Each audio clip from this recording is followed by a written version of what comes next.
Okay, this is Dave Collum, um, refereeing the cage match between Peter Schiff and Brent Johnson. I used to referee Taekwondo tournaments when I was younger. Let's hope I don't need to tap those skills tonight. Technically, we're supposed to talk about Trump's trade wars and see where these two gentlemen stand. One never knows where it will end, but that's where we're going to start. So why don't I start with you, Peter?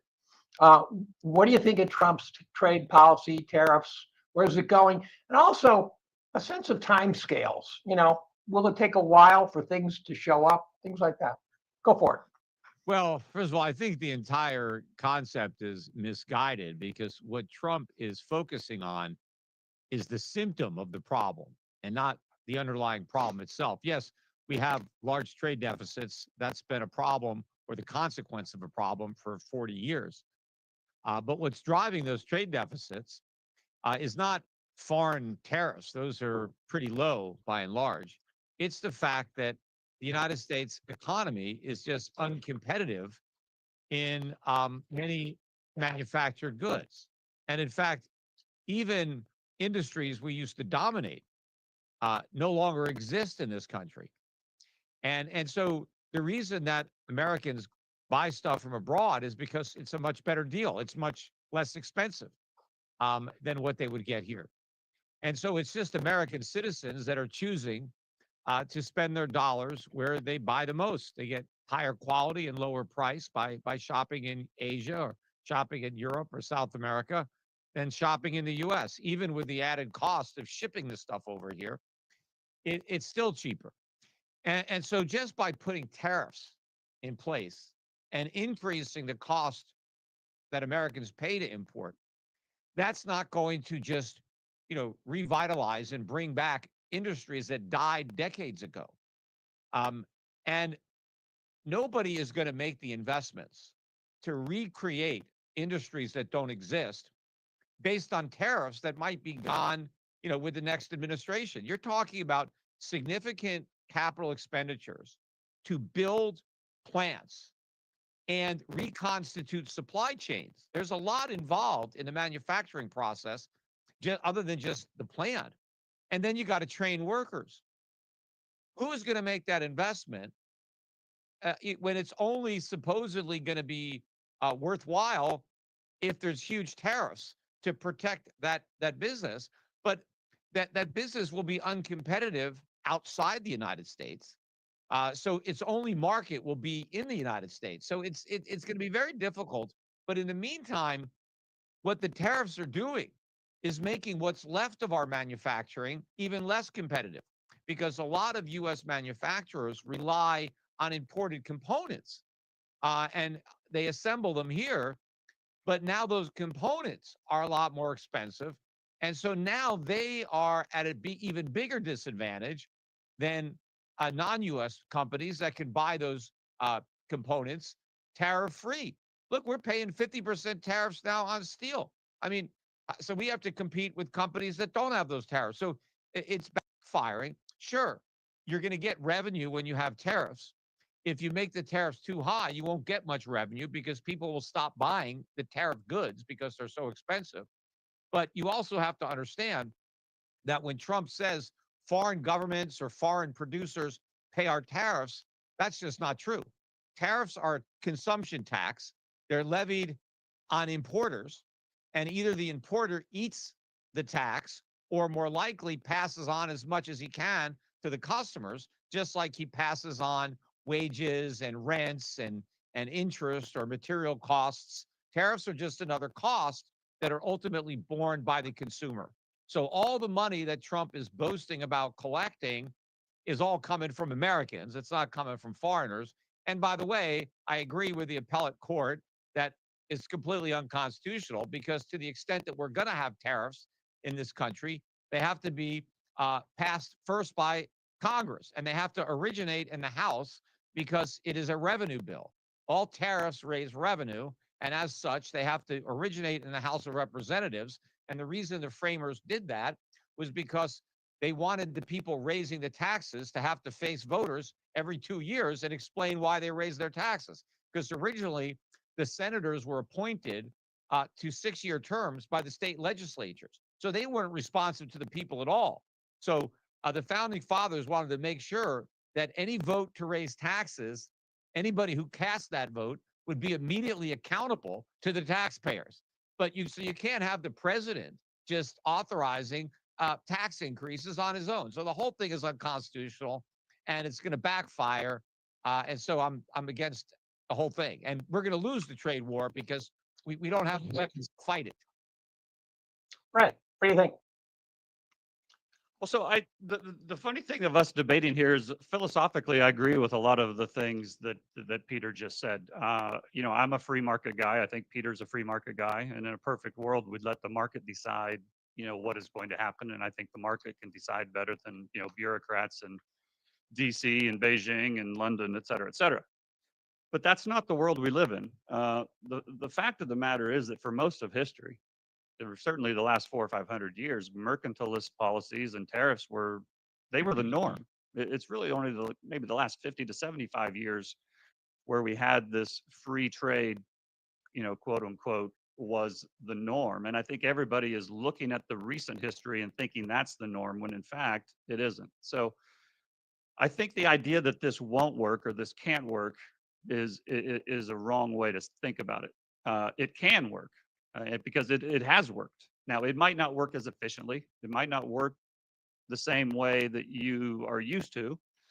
You might not like the results of it, but I think the important thing for me is not to question whether they're good or bad. My role is to figure out whether they're going to be here or not and what the consequences are going to be. It doesn't help me a lot to debate whether they're good or bad. What helps me is to kind of figure out what's going to happen, because I think they're coming here. I think they're staying here. And even if they have to ultimately get, as Peter correctly pointed out, passed by the Congress, I think they eventually will. And the reason I think they eventually will is I think politically, that's where the world is at right now. Part of the reason the tariffs are coming back is because a certain guy got elected. And the reason a certain guy got elected is because the middle class, whose jobs got shipped overseas as a result of free trade, lost their jobs, lost their wages, had to start working 2 jobs. Then the wife had to start working as well, and she had to start working 2 jobs. And the American dream was shipped over the oceans. And the funny thing about it is, I think even if Trump hadn't gotten reelected, I think this is where we're headed. And the reason is the reason all this stuff is coming up now is because of the problems that exist in the United States. But the problems don't just exist in the United States. They exist in Europe. They exist in Japan. They exist in China. And when problems start popping up in domestic economies, one of the oldest strategies in the world by the local politicians is to blame the evil foreigners. And that's exactly what's happening now. And so they're putting policies in place that they believe will help, quote unquote, the common man. And they're doing it as a way to keep their jobs in politics by responding, because the common man no longer wanted the status quo. Joe Main Street no longer wanted the status quo. And if you believe in democracy, this is what Trump ran on. He very clearly ran on this platform. And if you believe that he won and you believe that he has a mandate, then this is what he said he was going to do. Now, I don't personally like it. I don't necessarily like the way he's going about it. But this is the political reality. And I think it will work better than people who automatically say it won't work. Now, it won't work perfectly. There will certainly be some blowback. Prices will probably be higher than they were before, at least initially. But I do think countries will move factories here. I think they will move production here. And I'm not convinced they will pass on all of the costs to the consumer. And if they try to pass on all the costs to the consumer, then the production that does take place in the United States will have a better chance at being competitive. And as a result, those wages may stay stronger. So I don't like tariffs. I'm a free market guy, but that's not the world I live in. And so it's important to understand that to me, tariffs are part of a larger war. And I think that's really what this is. We're in the early stages of a larger war. Economics is just one stool of it. And tariffs are about sovereignty and about supply chains and about national security. They're not really about revenue, in my opinion. So Peter, I thought your account was good. The assumption that we pay the tax seems to bypass the idea that there's potentially three taxpayers: the exporter, the importer, and the consumer. And to the extent you can pass the tax from the consumer all the way over to the exporter, one in theory says the tax is paid by narrowing profit margins of our competitors. What's wrong with that theory? Yeah, well, it doesn't hold up with reality. But even before we talk about it, just I should to just stay home. just to just to comment on a couple of things that Brent said. I mean, first of all, I don't believe in democracy. I mean, I believe it exists, but I don't like it as a form of government. I believe in Republican government, which is the type of government that the framers gave us. And you can see the problems with democracy in the way Trump was elected. Because yes, I agree, Trump promised tariffs, but because but the reason that the voters agreed was because Trump lied about who was going to pay them. He talked about the External Revenue Service. He said it's about time we made the rest of the world pay for our government. And Trump said we're going to do that by putting tariffs on China. We're going to put tariffs on Mexico, on Canada, on India. But that was a lie. The tariffs are not on the Chinese. The tariffs are on Americans. And when you talk about, well, we're going to get jobs from the tariffs will destroy more jobs than they create. So on balance, it is a bad deal. If your goal is good paying jobs, you're going to lose more than you create. But everybody is going to have to pay the tariffs. And the tariffs as a tax, as a consumption tax, fall more heavily on the middle class and the poor than on the rich. That's why we got rid of the tariffs 100 years ago. I mean, yes, this nation ran predominantly on tariffs, plus taxes on liquor and tobacco and firearms, stuff like that. Excise taxes until the 16th Amendment in 1916, we ran the government on these taxes. But we had a tiny government. The federal government spent like 2%, 3% of the GDP. So if you have a tiny government, sure, you can support it with tariffs. But you can't support today's government with tariffs. The tariffs would be so high that they wouldn't generate any revenue because nobody would buy anything. So we can't really go back to the system we had with the enormous government that we have. And now I'd like to see us dismantle government and go back to excise taxes. That'd be fine. But to your point about the foreigners, first of all, if we put a 25, 30% tariff on goods that are coming in, where the manufacturer has a 5 or 10% margin, right? Let's say it's a low margin business. They're obviously not going to sell us products at a loss. I mean, they are trying to make a profit. And so if they're not going to just say, well, we're just going to supply Americans with goods and lose money in the process. So that's not going to happen. But then if you talk about a higher margin business where the company is making a 50% margin, and if they're making a good margin, they must be, extremely competitive because otherwise other competitors would undercut them. But let's say there's a particular product where the manufacturer is really enjoying good profits, 50% margins, and the tariffs take half that away. Now, will they just say, well, we'll take 25% margins only if there isn't another market where they can get 30? Because they can look at other There countries. isn't another market where they can get 30. Well, we're not the only consumers. We're 300 million people. There are billions of people in the world, and they have, and if They don't have as much money as we do. We have dollars. That's all we have, and the dollar could That's collapse. all you need. And no, that the dollar only has value because people have confidence in it, and that confidence is going away.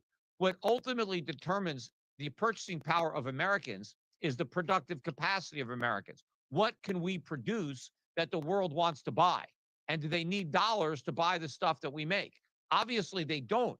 We need to buy the stuff that they make.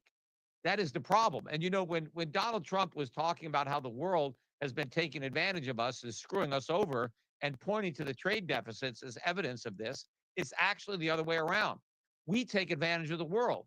we screw over the world because they give us their goods that are produced at significant cost to their economy in terms of resources, land, labor, capital that are devoted to producing real stuff that we get to enjoy. And all we do is run off dollars on a printing press, cost us nothing, and we give it to them. And so that's a But raw that's deal the- for the rest of but the Can you world. chime in on that? that- Yeah. That is the privilege. That's the privilege of being the hegemon, as you get global And that is the seigniorage. privilege that we are about to lose. And that's what $3,500 gold tells you. lose- The dollar is to- on the way no, out no. as the reserve The- currency.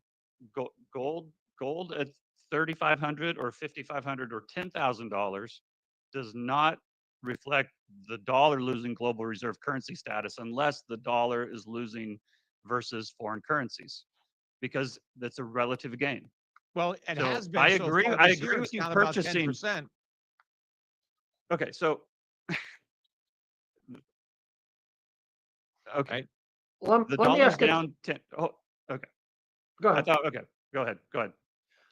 I'd like to ask a timescale question. So you guys have divergent views. Is there some sort of timescale on which, Peter, you would say we should start to see it at this particular moment, at this particular time, this particular distance in the future, and what would you expect to see? And let me point out, for example, when Apple says we're going to build a multi-billion-dollar plant, based on my understanding of construction, they can promise to do that and not stick a shovel in the ground for 4 years. Yeah, I think a lot of companies make promises, and a lot of governments too, that they have no intent on keeping, but it just gives Donald Trump something to brag about. That, oh yeah, I've got this, I got that, I got the other thing, and these are all handshake deals. Who knows? I think people just say what Trump wants to hear, and now he has something to brag about, that I negotiated this or that. But the Peter, let me ask you a tariffs- question. Peter, Yeah. let me ask you a question really quick, because I actually really want to know your answer on this. If Japan and Europe has other markets where they could go sell their goods at a higher price than the United States, then why did Europe and Japan sign new trade deals with the U.S. at worse terms than they had a year ago? What do you mean by worse terms? They're paying higher tariff. All you They're got to not do is paying look the at the numbers. tariffs. We're paying Okay. the tariffs. Who? Okay. Look, So they- then why did they argue about the tariffs to begin with? Why was Japan and Europe upset when the tariffs were announced if the U.S. pays for all of them? because there are individual companies in those countries, right, that do sell a lot of stuff to America, and they have political connections, they make donations, right? And so they have these politicians say, hey, we need these tariffs to be lower so we could keep selling goods to Americans. And that's why. But, Well, but if the Americans pay for them, why do they care? what do you mean? No, I'm saying you well, keep no, they saying the care. Americans are paying them, but Yes. then because their overall volume of sales will go down. So let's Okay. say I'm so selling, why don't they sell to another market? Why don't they will, sell to but another they market? will do that. But they may not make To as who? much money. Who are they? Yeah, they won't make as much money. Yes, they'll make less money. You know what but tariffs they're are? not gonna make Tariffs- no money. Look, let's say, Tariffs let- tariffs let are me- like Brett, let me make my What, point. Okay. what, Yeah.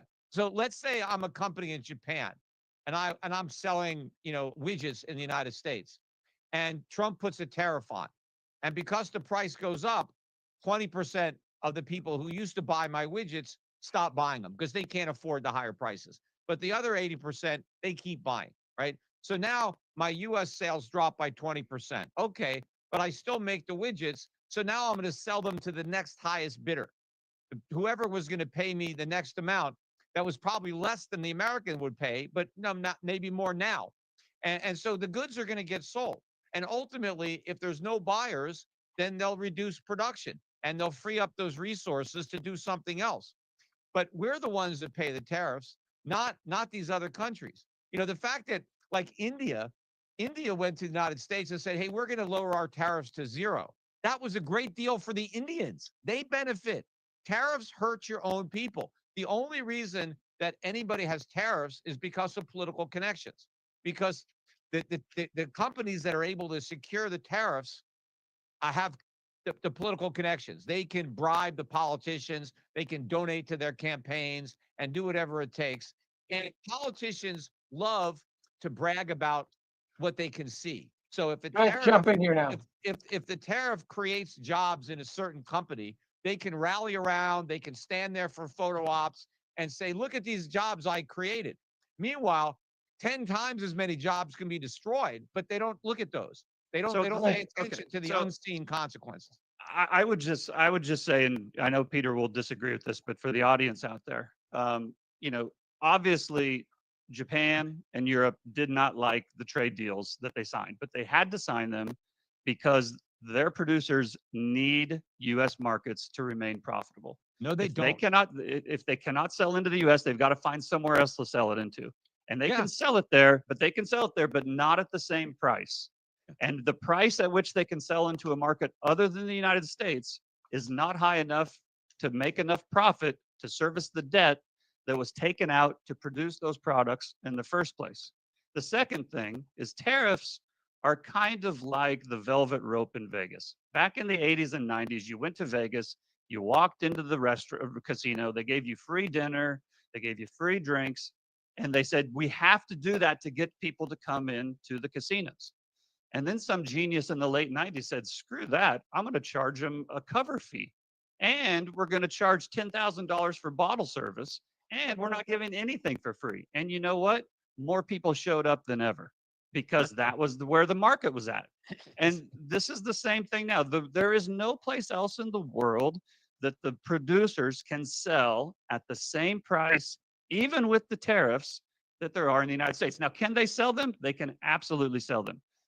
And the market will always clear, but not at a profit high enough for that company that's producing them to stay in business. And Brent, the reason that Americans can pay so much is they have access to all this cheap credit, so they can put everything on Right. their credit cards, and they can buy now and pay never, and they have the dollar. But answer this question: what would happen tomorrow morning if we woke up and the exchange rate of the dollar was cut in half?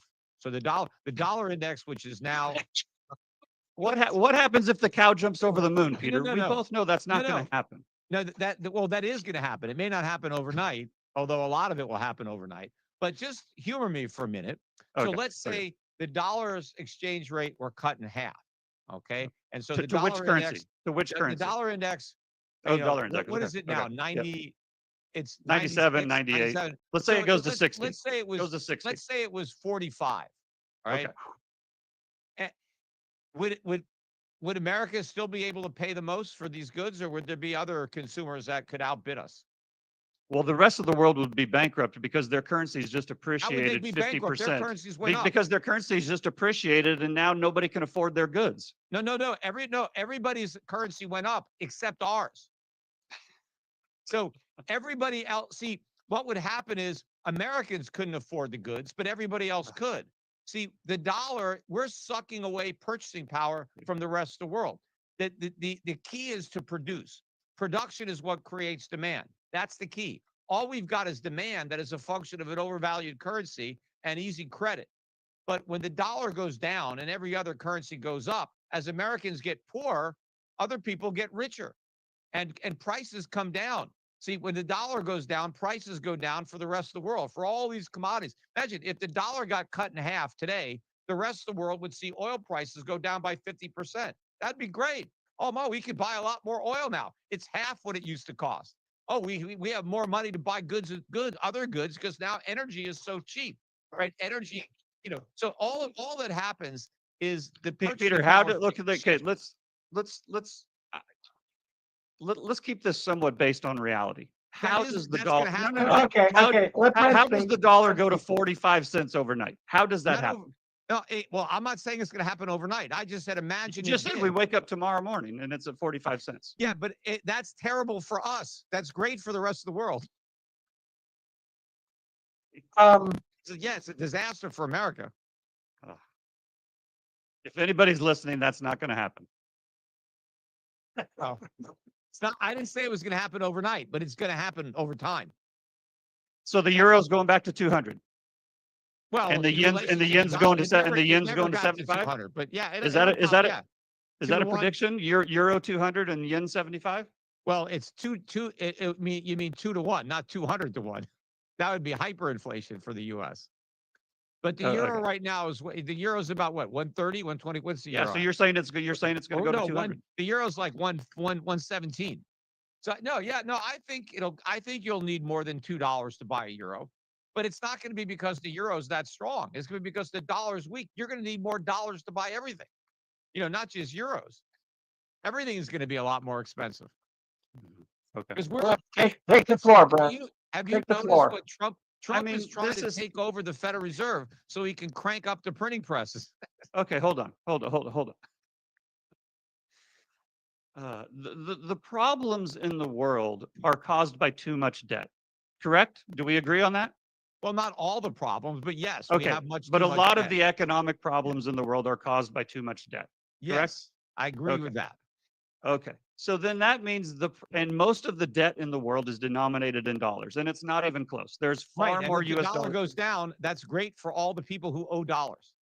It's horrible for the people who are owed dollars, but all the borrowers who borrow dollars, if the dollar gets cut in half, Okay. half their debt goes So, away. That's a huge payday for the debtor. but Okay, Peter, Brett, go. again, it's hard to have a debate when you started off with a scenario that just is not going to happen. No, The I dollar's said not it going to wasn't go to going to happen. 45 I cents just said, overnight. imagine if it did. But Imagine if gold goes to $500 tomorrow, Peter. Can you imagine that? Well, okay, let's get off that one. Let's Okay, dial it Brett, back and say, let's say, wait, Tio.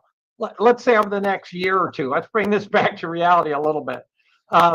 Let's say over the next year or two, the dollar loses 10 or 15%. I think over the Let's next go couple of there. years. Brett, take the So floor, hold Brett. on. My turn. Hmm. You have to understand what would have to happen for the dollar are you talking about the dollar index or the purchasing power? Oh no, it's his Because that's question. two very different things. I hate the index because I hate benchmarking to Okay, a let's moving say target. if the dollar as a currency relative to all its fiat peers falls, let's say 10 to 20% over the next year or two, the conditions that would have to happen for that to happen is that the amount of US dollar credit that was extended would have to be enormous. And when US dollar credit is extended, that provides short-term liquidity, and that's what provides the dollar the move down to 90 or 80 or 75. That dollar credit that is extended,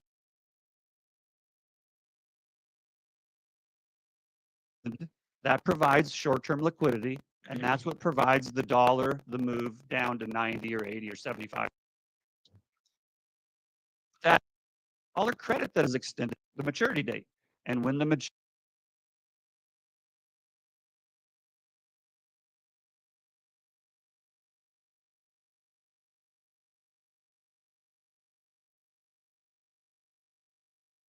a very good example. COVID is in 2020. We had this global shock. There was a global margin call on the dollar. The dollar shot up.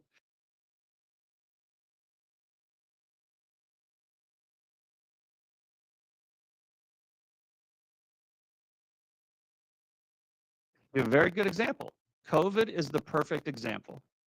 In 2020, we had this global shock. There was a global margin call on the dollar. The dollar shot up to $6 to 70.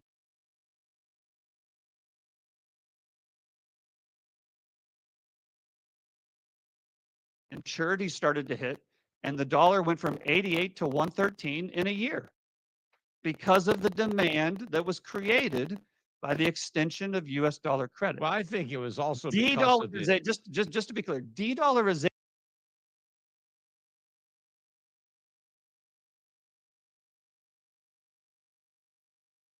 was happening in 2022, not in 2020.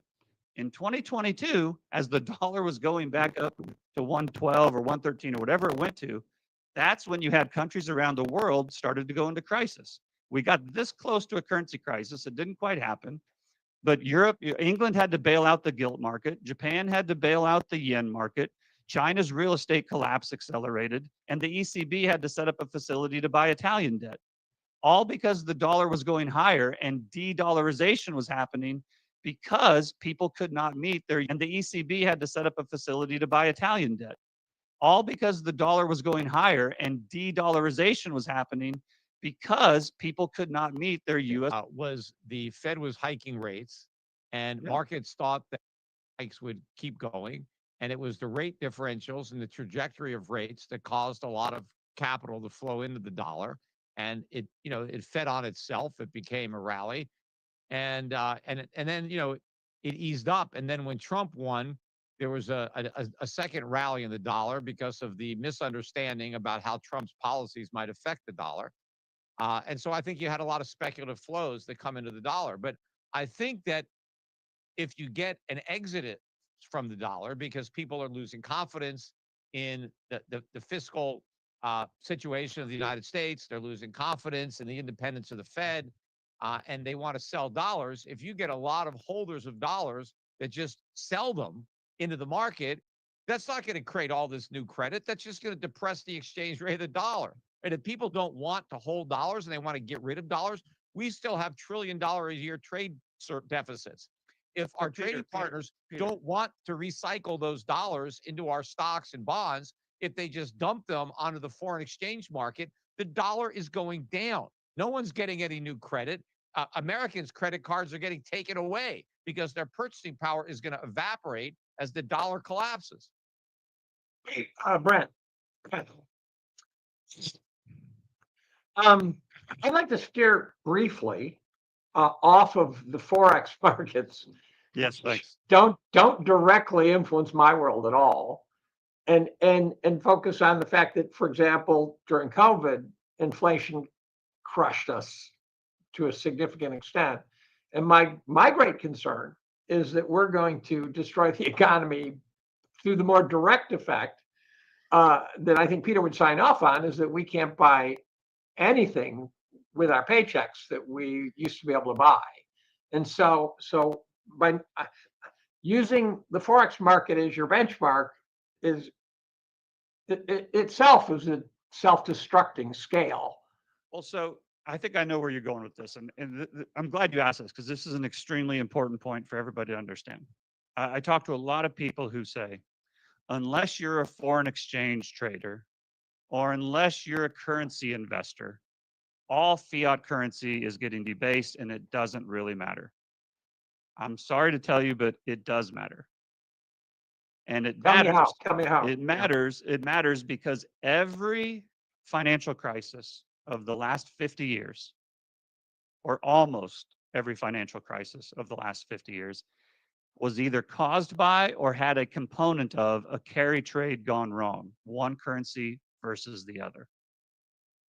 And the reason is because the dollar underlies everything. So the whole world borrows in dollars. The fundamental issue is that the rest of the world, not the US, the rest of the world faces a carry trade in two different currencies. They face it in their domestic currency and they face it in the US dollar. They have huge borrowings in each of them, which means because currencies are a relative game, one of those carry trades is always going against them. If the dollar falls a lot, then that means the euro or the yen or the yuan or whatever is rising a lot. And that means it's harder for those domestic economies to deal with all the debts they've taken out in their local currencies. It makes it easier for their dollar debt, but it makes it harder for their local debt. The flip side is that when the dollar rallies a lot and the foreign currencies fall, then you get these imbalances where the rest of the world has to print more of their own currency to meet their own US dollar demand. It forces the dollar to go even higher. And this is part of what happened in 2022. And when you get that currency mismatch and when loans don't get paid, defaults start to happen. And in a debt-based monetary system where money is loaned into existence, when credit is expanding and liquidity is abundant, everything is fine. But when it goes against you and credit no longer expands and it starts to contract, then you get the terrifying drawdowns like in 2008, like in 2020, like in 2022, like in 1999 or 2000, whenever that was. And that is the nature of a debt-based monetary system. And so it does matter. So in other words, COVID, the liquidation of asset prices in COVID was directly related to foreign currency markets. Yeah. 2008 was directly related to foreign currency markets. It Yeah, is the these. reason, It is, Brent, it, but the, re- the, but the I'm but I'm reason, the the reason I point think, is okay. Good. yeah, the reason I think that the next crisis is not going to look like those prior crises is because I think the next crisis is going to be focused on the dollar itself and U.S. sovereign debt. So I think if the crisis is a loss of confidence in the US dollar and by extension, dollar denominated debt, then you don't have the same type of reaction that you had during prior crises when people were fleeing to the dollar as a safe haven. When people are fleeing from the dollar in search of other safe havens like gold, uh, it's going to be a very different situation. And that's where I think we're headed. And so you're not going to see dollar strength in a dollar crisis. By definition, you're going to see profound dollar weakness. How do companies and countries and individuals around the world sell their dollars if they need them to pay off their US dollar debt? Well, they won't. They have more than they need. They have the companies are Do you earning know how? more Okay, profits. hold on. There's over $100 trillion of US dollar credit in the euro dollar system. Are you telling me the rest of the world has more than 100 trillion US dollars? Well, they obviously earn more than they need to pay the interest because they're not in default. And remember, most of that debt What is happens owed. when the principal? What happens when the principal comes Most, due? let me finish my point. Most of that debt is owed to other non-Americans. It's not owed to us. Right. America is a net debtor nation. We owe the world. The world doesn't owe us. But yes, a lot of countries, foreigners, somebody in Japan borrows dollars from somebody in Germany. That happens, right? Yes. And for every lender, borrower, there is a lender. But if the dollar goes down, that harms people who hold dollars and who are owed dollars. So if somebody loaned out dollars and the dollar goes down, the lender will suffer. The borrower gets a windfall. Now the borrower gets to repay his loan with cheaper dollars than the ones that he borrowed. So a weak dollar. But you said he's selling the dollars. If he's selling the dollars, how is he paying? How is he getting them to pay them off? No, he's okay. So let's say I earn $1,000 and I owe $100 in interest on my dollar loan. I pay that and I dump the rest. I've got an ongoing business. I'm earning dollars. That's why I borrowed dollars because I have all this dollar income coming in. And so, but I'm not going to, and when I see the dollar going down, I'm not going to rush to pay off my dollar debt. I'll wait. It's going to get a longer I wait, the less it's going to, less it's going to cost me. So here's my problem with this argument. And Peter, I love you. I've learned a lot from you. I remember reading your book for the first time in like 2009 or 10, and I thought, it really helped me understand, kind of economics on a fundamental level. But the argument that you're making about the next crisis is going to be the dollar crisis has been the same argument put forth every year for as long as I've been in business. And so after 2008, it was always going to be the dollar crisis. And then the next time it wasn't the dollar crisis. Yeah, And then I COVID agree. hit and it was the dollar crisis and it didn't become a dollar crisis. And then 2022 was going to be a dollar crisis and it wasn't a dollar crisis. The reason it never happens is because as bad as the US dollar is, it sits at the base of the global pyramid. And all of the other fiat currencies are even worse. It doesn't mean the US Brent, dollar is you good. have It just to, means it's better. First of all, before I even get to that, I want to make another point in that even if somebody is repaying their dollars to the lender, the lender sells those dollars once he gets them back. He doesn't want them. He wants to get rid of them. So somebody's going to repay their loan. And now the guy who's now got the dollars, he dumps them, right? So those dollars are going to get sold.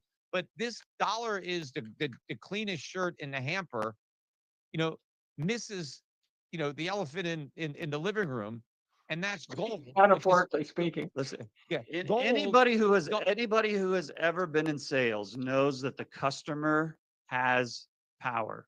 And the Yeah. United States is by far Not the biggest customer in the Yeah, world. but And it's we're- not even hold close. on, hold on. Okay, so now let me get to 2 points that you made that are incorrect. But the first one is the cleanest shirt and the cleanest shirt in the hamper. Yes, I'm not saying that the euro or the yen or the RMB or the pound are going to be the next world reserve currency. The next reserve is gold. Gold is not in the Okay. hamper at all. But Gold that has is nothing to do with the pristine. dollar. Gold, That has nothing to do with the is dollar. going to replace the dollar. It is in Okay. the process of replacing the dollar as the primary reserve asset for all fiat currencies. All central banks are going to hold gold, not U.S. dollars. Peter, you and I now, have as agreed on far this as- forever. You and No, I have but agreed that- on that forever. All right, Okay, well, let me good, we let agree. me play But the now, role. the other point. Let me make my other point. Yes, the customer makes the rules, except when the customer is being vendor financed by the seller. So if the customer is actually broke and the only way he can buy is if the business loans him the money, that's not a good deal for the business. We are not in the driver's seat in this relationship when we basically depend on the rest of the world giving us their stuff. Yes, we'll accept it as long as we don't have to really pay for it. We don't have to actually work and produce anything. We'll just crank dollars off a printing press and give you that. But when the world wakes up to this con that they're not going to give us their real stuff for our paper, then the party is over, right? And that's why Trump is overestimating the hand that he's playing. He doesn't understand that we're holding nothing. Okay, this is the part I don't understand. So help me with this. Let's forget about the dollar and the euro and gold for right now. If Trump is overplaying his hand, then why was it such a controversy when he started it? And why did Europe and Japan agree to the tariffs and the deals that they clearly did not like? Why did they do that? Well, I mean, I told you there's some politics involved, but what did they But- agree to? They didn't impose. All they agreed is to say, yes, Trump, you can charge us these tariffs. That's all they basically agreed to. Trump So why said, didn't they "We're say gonna that? charge you." Why didn't they say that right up front? But Trump got nothing out of these trade deals. What did he get? He just says, okay, I threatened to tariff Americans by 30% when they bought goods from your country. Now we're only going to tariff Americans 15%. Okay. So if the other tariffs are if they're such a bad idea, huh? if they're such a bad idea, why does China use them? Why does Canada use them? Why does Mexico use them? Why does Brazil use them? Why does Europe use them? Okay. Why? Okay. Why? So you're saying that the only ideas that politicians pursue are the good ones, and that's not the No. case. No, how I'm many saying the exact countries- opposite. Red, I'm saying yeah, the exact Red. opposite. Red, first of all, These tariffs first of are all- going to happen whether they're economically viable or not. yeah, but It's not about the money. Okay, but the tariffs damage the countries that impose them, right? And in most cases, the tariffs have been very low, right? And you mentioned that yourself. Most of the goods are tariff-free around the world or very low tariffs. Now, there are exceptions. A lot of agricultural products get tariffs, but this is all because of the politics of who can donate to the politicians, who can give them votes. So you're saying the rest of the world is more corrupt than the U.S. because No, they all they're have tariffs they're and the all U.S. look, doesn't. Here, take an example of the minimum wage law. Almost every country has a minimum wage law. Now, there are a few exceptions, but almost every country is dumb enough to have one of the stupidest laws that you could possibly have, right? The minimum wage law hurts the most the very people it's supposed to help. It makes it illegal for unskilled people to get jobs if they don't have a certain amount of skills. It creates unemployment. It removes the bottom of the economic ladder. It's hard to even find an economist who isn't a paid hack who would argue that the minimum wage is a good thing. So why do so many countries have such a bad law? It's because it's good politics. People don't understand. They think, oh, we care about the poor and it's not fair that people earn a little bit of money. So let's have a minimum wage and we can all feel good about ourselves because we think we've helped people. So governments always enact bad policy. So we do that here. We have tariffs on peanuts. We have tariffs on sugar. So Americans pay a lot more to buy peanut butter. They buy. But why do you keep talking why about do we have the American Jones tariffs? Act? And why We got don't the you Jones talk? Act that makes everything that goes by ship. Well, I think more you and I expensive. agree on that, right? You and I Right, it's definitely agree on that politics. one. Okay, but hold on. Let me make one last point. I would like to shift this a little bit if we can, because I want to get your thoughts on something. So I guess my question is why do you continue to talk about the United States tariffs, but I haven't heard you talk much about Japan's tariffs or China's tariffs or Europe's tariffs? Yeah, Why are you focused on the U.S. tariffs? No, well, because we're talking about Trump's trade war and our tariffs. But No, yes, but the thing is that the United States is exposed to tariffs whether we implement policy or not, look, because we are exposed to the rest of the world's tariffs. if if the whole world eliminated all their tariffs tomorrow and we all went to zero tariffs, our trade deficits would be about the same. The tariffs are not a big factor in U.S. trade deficits. But I yes, agree with you. I but agree yes, with you. look, I agree with you on that. look, That's not Japan has that's not what the argument is. Japan has high tariffs on and quotas on imported rice. Okay, now who suffers? The Japanese. The tariffs in Japan hurt the Japanese, right? So the tariffs in China hurt the Chinese. That's who they hurt the most. So if a country is smart, they don't have any tariffs, right? Now if they have to pay for government and they don't have an income tax, which would be a good thing, and they have to raise some revenue, a flat low tariff, could be okay as a way to raise revenue. But you don't want to use tariffs to try to micromanage your industry. You want the free market to determine that. That's another thing I hate about what Donald Trump is doing is he's trying to manage the economy as if he was the CEO of America and not the president of the executive branch. The Go for it, government is Brent. not Go for supposed it. to Jump help in, me out Brent. here. Force your way in. Force your way in. So in my opinion, I agree with a lot of the things that you're saying, Peter, but that's just not reality in the world and I live in. Governments get involved in markets. Some governments do it more than others. And as I said at the beginning, I think that the tariffs are going to work better than expected, but I don't think they're going to work perfectly. I think When a you lot of say the things work, that, hold on. I think what a are they lot going of to the, accomplish though? What work? that's what I'm getting to. Okay. To me, tariffs are not about economics. We've spent the first 30 minutes or 40 minutes talking about the economics of tariffs. I think the economics are almost a sideshow to what's really going on. To me, it's about domestic sovereignty and it's about domestic security and not being exposed to a potential enemy in a crisis. And you don't want to have to lean on a hostile country, for lack of a better word, however you want to define that, in time of crisis. And I think that's what this is largely about. As I said at the beginning, I think the whole world is in trouble economically. And as a result of being in trouble economically, you're having a lot of domestic political issues and you're having a lot of geopolitical issues because that's what happens when things get tough. It's just like when you work for a company and revenues are up and everybody's making money, nobody looks at your expense account. But the minute the market turns down, they start analyzing every line and saying, you did this and you did this and you did this. And I think that's what's going on a global basis. And as a result, let me ask you this, as a Brent. result, the managers are coming in and saying, we're no longer going to let you go by the free market.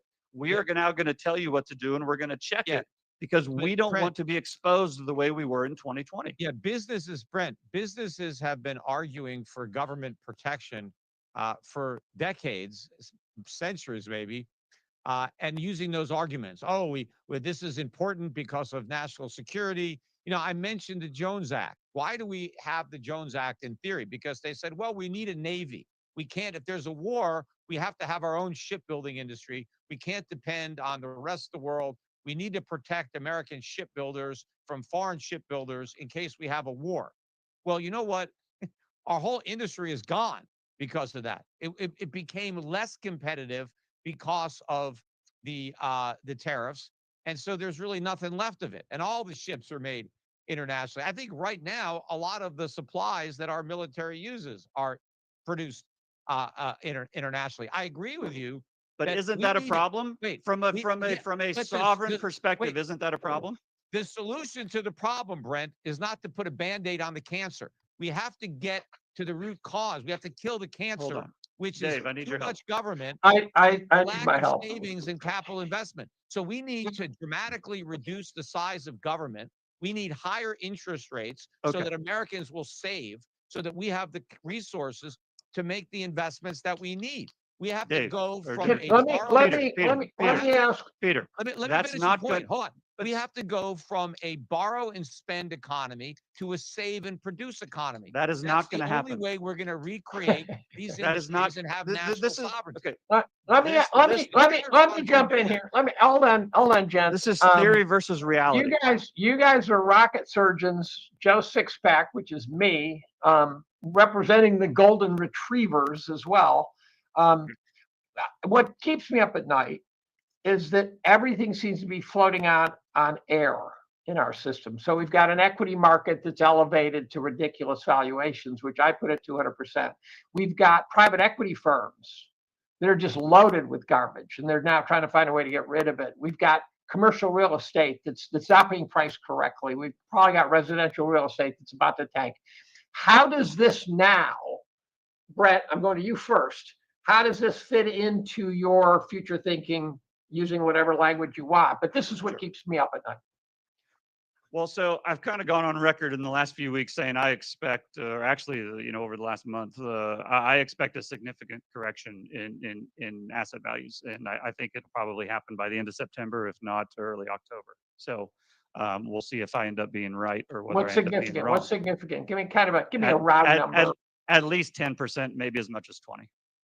So shoot down my argument that I've been making for a long time, based on things like Case-Shiller PEs, that the asset markets are as much as 200% over historical average valuation. Is So that not true? I think that is, I don't have that number right in front of me, but that sounds right. What I would say is I think largely right now, valuations don't matter. I do think we're going to have. But again, when I think will we're they? gonna- When will I- they? When will they? I've said by the end of the third quarter, so in the next month. No, Or no, when no. will the but you said- valuations matter? No. Yes. Because when Maybe- they matter, then the correction's a killer. I'm not smart enough to answer that question. Maybe 4 or 5 years down the road. I don't know. But Okay. To do what everybody, I think there's a lot of people out there that think that the Fed is now just going to start cutting and then they're going to go to QE and the market's just going to keep going higher and higher and higher. I think to get the cover to do that, they need some pain. I don't think they can do that right now with things the way they already are. I think the way the way that Trump and Bessent get more control over the Fed rather than less is by some kind of a crisis that they blame on the Fed, and then they go back to even easier monetary policy than maybe they had last time. And that is what then gives the fuel to go much higher. But right now, everything's already at its high. It's hard to make, listen, it's not impossible. I'm not saying it's impossible for the market to keep going higher. Maybe that will happen.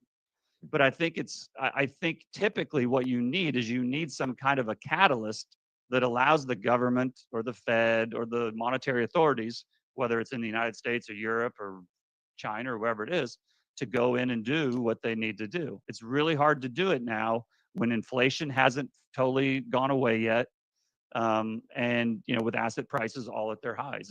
I think that's why Powell is pushing back a little bit. But this is the thing I expect Powell to lose. I think Trump and Bessent are going to get control. Do you fear? Well, first of all, I think the national security of not producing the things we need is critical. I absolutely agree with that. Do you think? First of all, do you think Trump's thinking that, or is he on another plane? No, listen. You think he's thinking about that?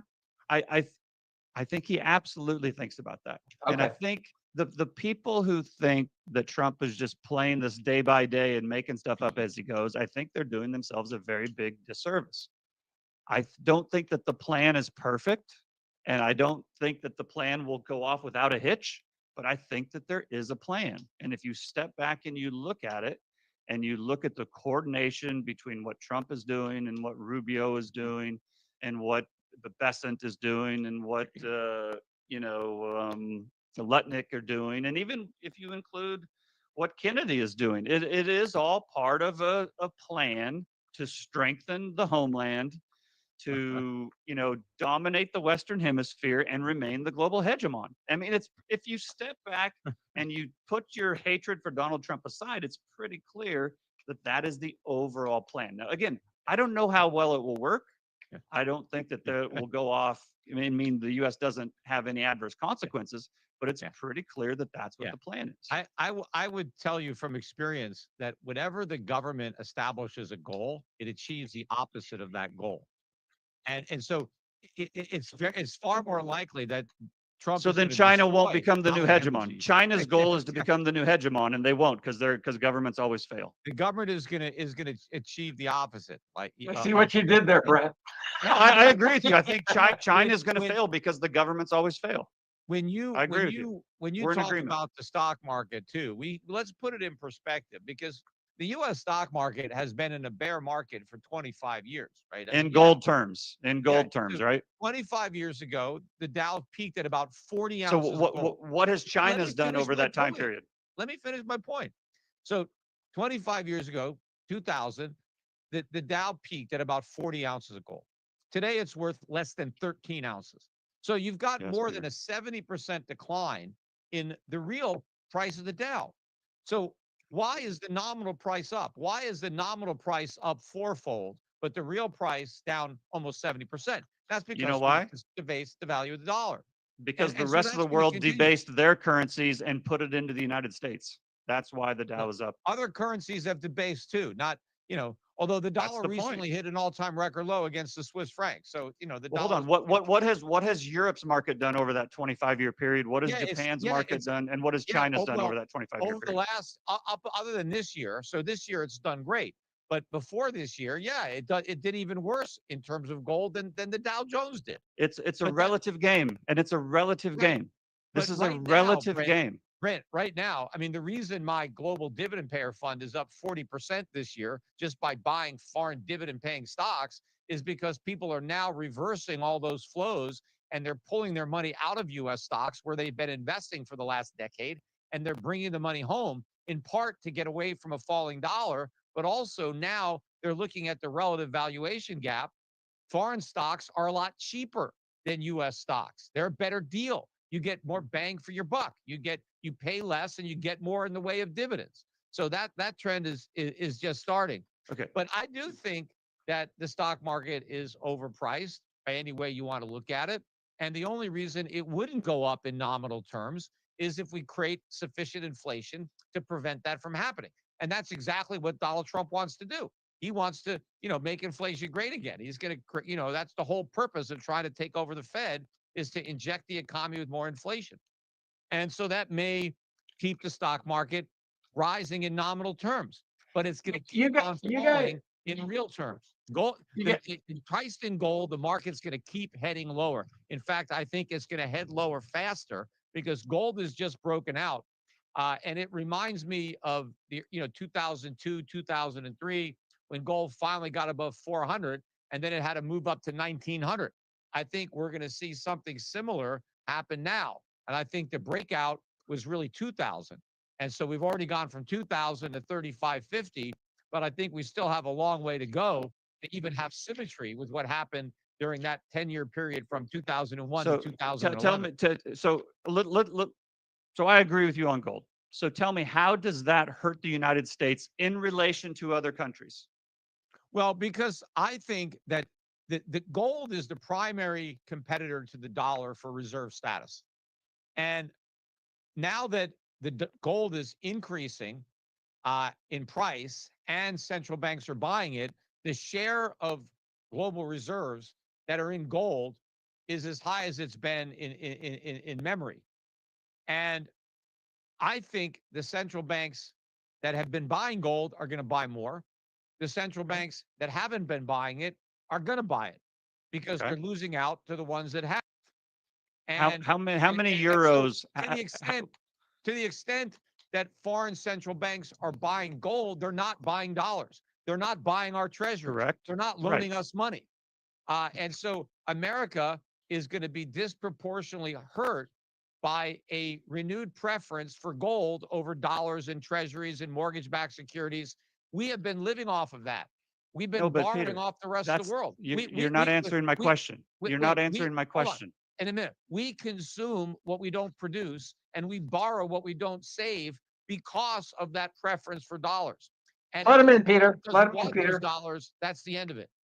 Let him in. Has the Right. percentage of euros as overall, central bank assets risen or fallen over that same It's time risen. period you just? It's risen a bit. The euro is a larger percentage of reserves than it was 10 years ago. And what about yen? I'm not really sure about the yen. I don't know if it may be about the same. I don't know what happened with the the yen. point is when gold goes up, it But gold has gone up a disproportionate. lot. No, of course. And listen, we're in agreement on gold. Forget gold for a second. Let's talk about something other than gold for just No, 1 gold minute. relates to the dollar because gold is the But primary alternative. to does the dollar. gold relate to the euro and the yen and the yuan? It does, but to a lesser degree because we're the reserve currency, not the euro. We've got the most to lose from Okay, so a shift to gold. so you think that China is buying gold because they're worried about the dollar and not because they're worried about the yuan? No, Do I have this right? well, they're worried about both in that they want their yuan to be backed by gold instead of dollars. Because if you back your currency with dollars, you've backed it with nothing.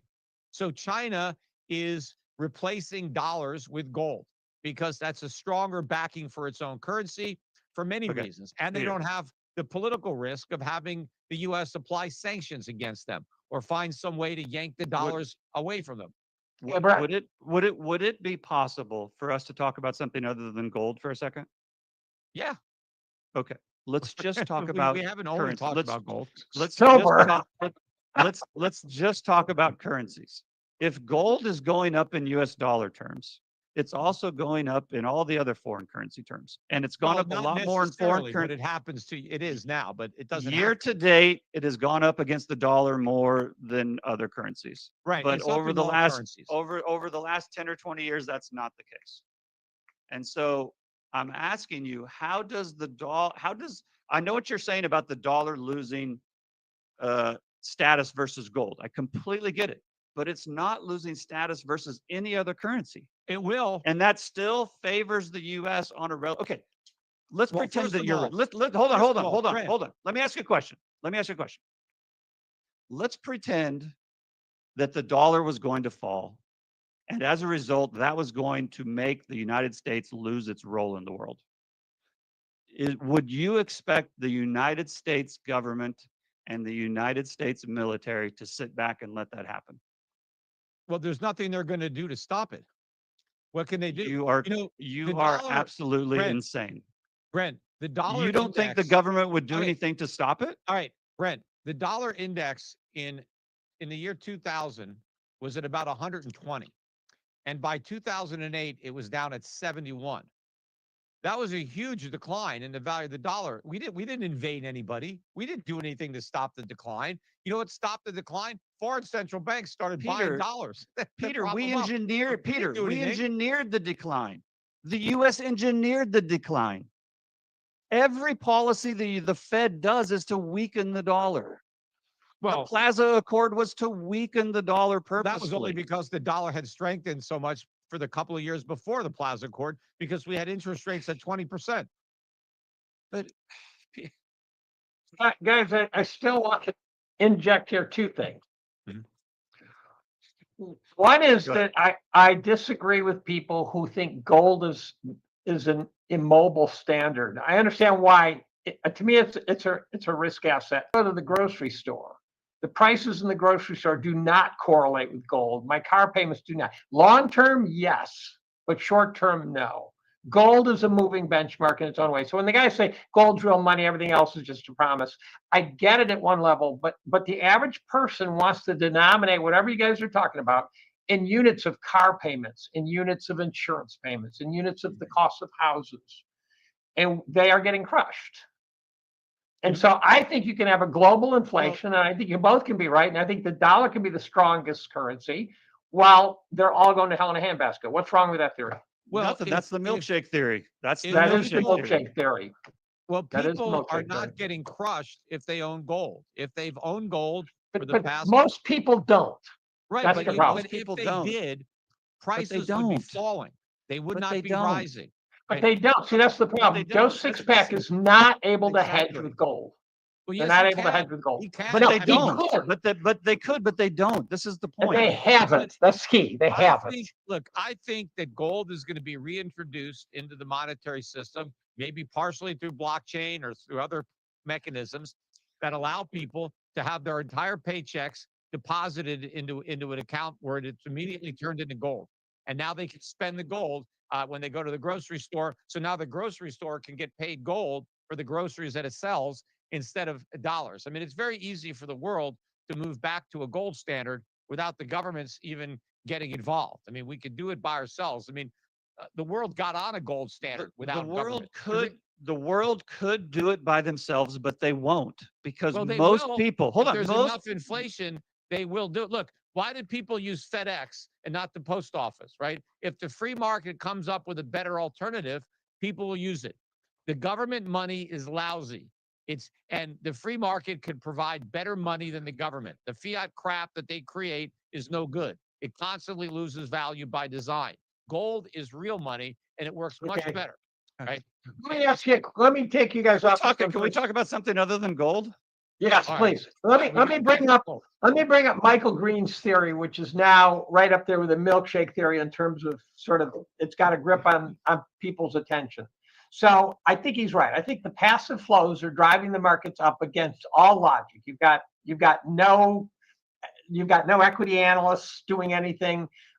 When there's bad news, the three guys who are willing to short the market get crushed, and a million dip buyers show up, and so the markets are just like a 2-year-old having pounded down a couple of Jolt Colas.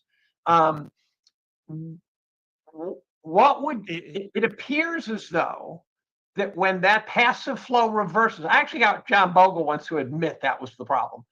It appears as though when that passive flow reverses, the highest esteem for Michael's analysis, which I really underestimated for a couple of years, that then we're in trouble. What would cause, and this is for the listener, what would cause the passive flow to change sign and send us into the abyss, at which point we have to fight the Balrog? Well, theoretically, what could cause it is if we start to have layoffs or bankruptcies. So and recession. A recession, and therefore people aren't contributing to their 401k every month, and the automatic bid doesn't come in every month. And then they actually have to start withdrawing money from not only their brokerage accounts, but their 401ks, even if it costs them a penalty to meet their mortgage or to meet their living expenses. Now, all of a sudden, you have a situation where all of those passive flows are no longer saying, okay, I have cash buy. It's okay, they need cash sell. And I So think the boomer demographic also, right? The boomer demographic rolling over. So, what are we missing? What are we missing? Real... Those are two easy ones. What are we missing? What else? That's what I'm trying to get at. Well, those are the two sort of right in front of us. Okay, so there's a couple things. And I'm going to use this opportunity to clear up a couple misconceptions about what happens and why the dollar falls, or why the dollar fell in April. The rest of the world, for many decades, at least the last 2 decades, 2.5 decades, has invested much of their excess capacity or their excess profits, whatever you want to call it, into the United States, whether it's individuals, institutions, corporates, whatever. And as a result, it's kind of like their piggy bank. So when a situation arises on a global basis, where it's not just in the US or it's not just in their home country, or if they have troubles in their, if let me use April as an example. When the market started turning down in April as a result of the tariffs, it wasn't just the market turning down in the United States. They turned down all over the world. Mhm. And when that happened, foreigners who had invested in the United States sold their US dollar assets. They then had US dollars, but because their markets at home were also starting to fall and there was uncertainty and they're dealing with that local carry trade, they repatriated that money back to their home markets. And in doing so, they sold dollars and bought their local currencies, which made the dollar fall and made the foreign currency rise. Okay. And a lot of people said that shouldn't happen in a crisis. That's never happened before. This is new. It's not new, and it has happened before. It happened in February and early March of 2020, and it happened in September of 2008. And the reason is because when things start to go south on a global basis, that's what you do. You tap your piggy bank and you repatriate it. But when it gets serious and it actually becomes a crisis rather than just the early stages of one, then you get the dollar call. Then you get the dollar margin call, the global dollar margin call. Yeah, And unless so again, while the dollar, hold on, let me just finish this point because this is for the listener. For people who think that what happened in April of this year was the first time this happened, because the dollar fell 5% over a 10-day period. The dollar fell 5% over a 10-day period in late February, early March of 2020, and the dollar fell 5% over a 10-day period in September of 2008. And then when the crisis developed in 2008 and 2020, the dollar turned around and rocketed higher. But and then what happened this year is that it didn't become a crisis. They kicked the can down the road, and so the dollar went sideways for 6 months. Now, going back to Dave's point, what could cause the selling that Dave is talking about and the influence on passive would be if foreigners decided to continually repatriate those dollars and those US dollar assets from the United States back to their home currency or their home country. That could, in the short term, cause a severe drawdown in US dollar assets, just like it did in 2020 and just like it did in 2020 or 2008. all right. So two things. First of all, when Trump was a candidate, every time like he was up in the polls, you would see the dollar rise. And the theory was he's going to impose tariffs and they're going to be good for the dollar. Everybody expected that tariffs would benefit the dollar. I mean, not me, but pretty much everybody else. And so if it was so obvious that tariffs would harm the dollar, why did everybody think that tariffs were going to help the dollar? I think it's because there's a fundamental misunderstanding out there of the dollar and its actual position. And I think it's interesting that even though we called off the worst of the tariffs and the stock market went up and made new highs, the dollar didn't recover. The dollar is near the Liberation Day sell-off lows, and the 30-year Treasury is barely off the lows. So the world did not buy back the treasuries. They did not buy back the dollars. But I think what the catalyst is going to be for the next major leg down in the dollar is No, we're going to talking about be stocks. We're talking about stocks. no. Well, he's talked about a catalyst to get out of the dollar. No, it's No, about Oh, it's no. about an asset, a big ugly stock ugly market. asset. The stock I market. already think from what I've been able to observe that the rotation out of U.S. stocks into global stocks has already started. That's why foreign markets, are 3 or 4x the U.S. market this year. So I think you're just starting to see the capital redeployed. And I think most of it right now is foreigners pulling their money back out of the United States and taking it home.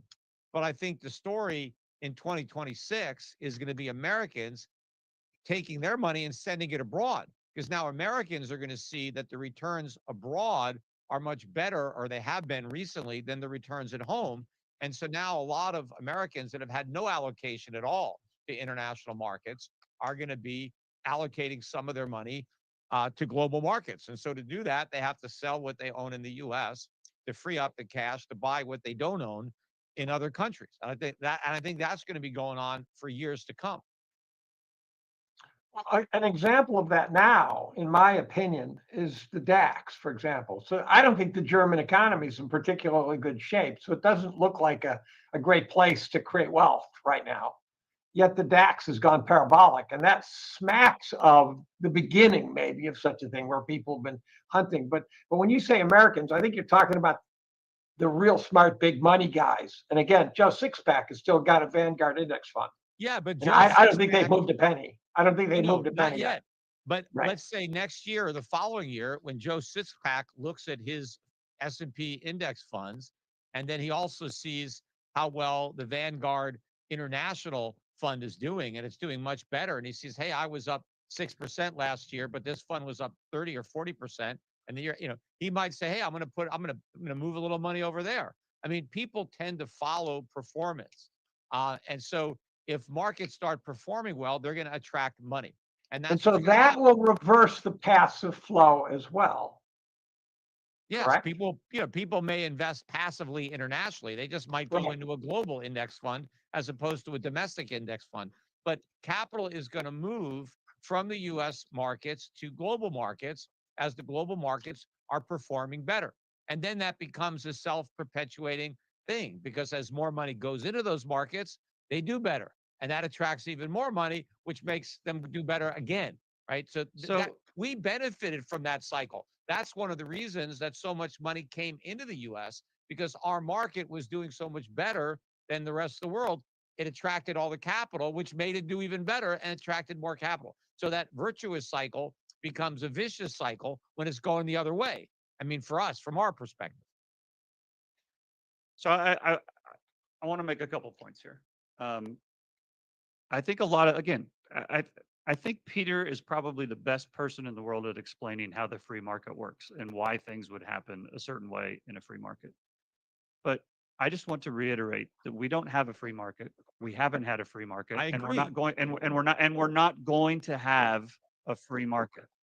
So But if free you are market if principles you still are apply. investing if you are investing your portfolio, you need to understand the real world rather than just free market theory.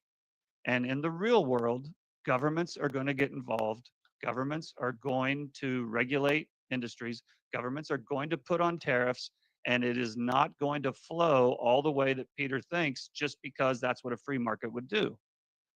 And if you think that the United States is going to stand by and watch it lose its status in the world without fighting back with Well, what are we every going to do, single Brent? tool, What are we going to do? what aren't we going to do, Peter? No, you give what will so the dollar starts to go down, right? Yep. And treasury bonds are falling and yields are Yep. rising. What are we Yep. going to do? How are we going to get people? Let me The only pull you way guys together on this issue. if we Peter, don't Peter, hold on. Donald Trump said that he wants lower interest rates because we have so much debt. We need lower interest rates. The lenders want higher interest rates to compensate for the risk of loaning money to the United States. So if we're going to lower our interest rates and print money, and the rest of the world says, we don't want your dollars, we don't want your treasuries, and the dollar goes down and interest rates go up, what are we going to do about it? How are we going to force people and governments around the world to buy our paper when they don't want it? so let me pull you guys together on this. Let's try to answer the question. Well, let me try to get you closer. Brent's saying that the United States will take off the gloves and get ugly And when the do time what? comes. What No, are we no, gonna do? Peter. You're saying what can they do that will work? I think that's what you're saying. Well, I don't even know. Are What you- are they going to try? Are we going to say well, I think buy our let me. buy No, our no. Let's treasuries start and we're with going to drop a bomb on you? Yes. exactly. Yes. I don't think- Well, Okay. let me put it this way: Okay. we've been known to drop bombs on people, just for the record. I mean, Yeah, well, we're not this going to is invade China to get them to buy our bonds. What a we don't Iran? need China. We don't need China to buy our bonds. So who do we need to buy our bonds then? Someone's got to buy them. bricks. So the rest of so we're going to bomb India? Are we going to bomb Brazil? What are you talking about? Who are we going to declare I think war on? Brett's going. You Over never our know. bonds. We will go Countries to have a all, way of doing this. Countries have a we, way of doing this. Is the point? we will go to all of our, I will put this in quote, allies, because countries don't have permanent allies. They have interests. And they will go to their current allies and they will say, you will buy these bonds or you will not get X, X, X, and X. And then those countries will have to make a decision. And if Yes, they and then don't, they may say you could take X and X and X and shove it up your ass. We So- ain't buying your bonds. okay, so you know what happens then, Peter? And then okay, so then the Fed cuts interest rates on the short end and the long end spikes. Let's say the long end goes to 9% or 10%. Whatever number you want to provide, I'll take it. What does that do to the balance sheet of every central bank in the world not named the United States? Well, What the does it do ones to that every still have a commercial? No, lot no. of dollars, What does it do to every commercial bank in the world that has not much, treasuries 'cause sitting on their Brett, balance sheet? Brett, most foreign central banks are not dumb enough to own 10-year and 30-year treasuries. They own T-bills. They own the short maturities. So they're not going to be impacted by a spike in long-term Corporate, yields so that they commercial don't bank. own. Focus on the What it's commercial going to banks. do is bankrupt the U.S. financial system. It's all the It is banks not and okay. insurance companies that own all It that is crap, and all the government trust funds. okay. That's who owns the long end. Okay, I think it's time to wrap. I'm going to give you a stat that I use all the time. Yeah, it's That going to be scares the kickoff in 6 minutes. So yeah, let's wrap it up. We're going to It watch. scares the hell out of me. We've had a tailwind from 1981 to the present. The recency bias is for decades, in my opinion.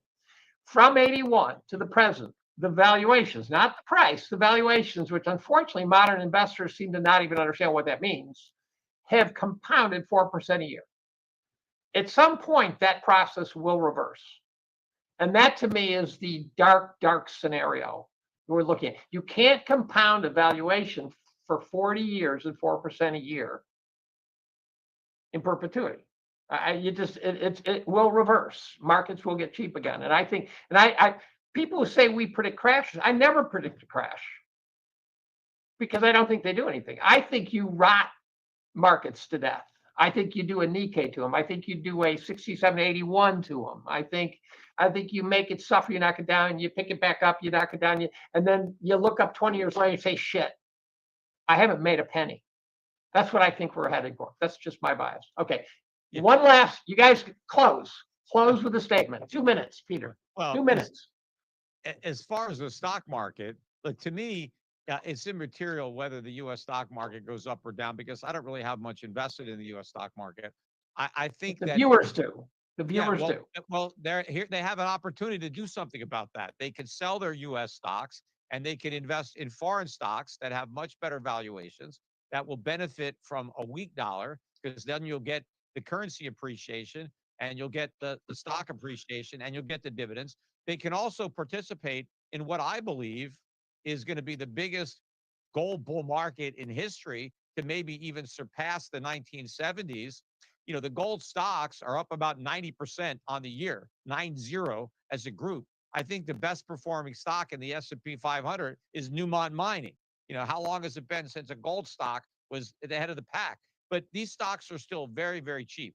So if you want to make money in the stock market, buy gold stocks. I think a lot of these stocks can 5 or 10x easy, even the big ones from here over a not too long period of time. So there is a lot of money, opportunity to make money in the stock market, just not in the U.S. stock market. I mean, maybe if you get lucky and hit the right stock, but if you're going to have a diversified portfolio, you're much better off diversifying overseas and heavily weighting resource investments, particularly the precious metals. You know, I put out a special report back in April of this year, the best way to buy gold, and it was to buy the gold stocks. Even though I'm in the business of selling gold at Shift Gold, I was telling people these gold stocks are so cheap, you might as well buy the gold while it's still in the ground because they're basically giving it away.